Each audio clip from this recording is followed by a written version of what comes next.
upon a time when you did it, you felt this sting in your heart, but suddenly you're losing it. This is what they call the hardness of heart. For example, you find yourself in a place of compromise, yourself losing your purity, so to say.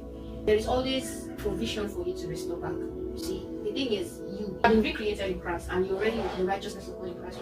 Now, it's important that while we are highlighting these things, we ensure that we do not make people understand that for the fact that you're the righteousness of God in Christ Jesus doesn't mean you actually have to what, it's not a license for you to stay in sin. The Bible says, shall you continue to sin that grace may abound. So for the fact that you have been called to live holy, and if you find yourself in a compromised state where you may have lost your purity, you can't come back.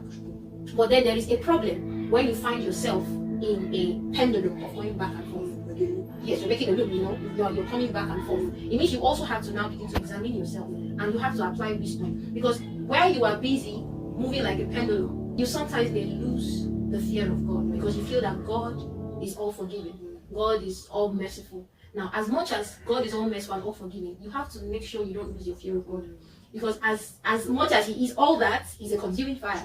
And the severity of God is something you do not want to ever taste. He's also terrible, even as He is merciful. So when you feel like you can be going back and forth, there is something that happens to your heart. The Bible calls it the hardness of the heart. That's what the thing that sin does. Suddenly you think that, if I've done this back and forth and I'm still fine.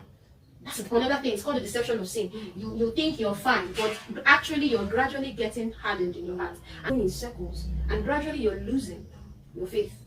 People begin to say that you cannot lose your faith, you cannot lose your salvation. The funny thing is that it is possible to lose your salvation. It's only a matter of time. You will lose what is called the God consciousness. You gradually begin to lose the fear of God, such that you don't see anything wrong with committing it. You can literally go and commit fornication, and the next morning you're preaching. In biology, there's a point where you say that the dead cells, when they stay in your skin for long enough, they begin to create some hardness in your skin. So it's important that even as believers, you find a way to exfoliate.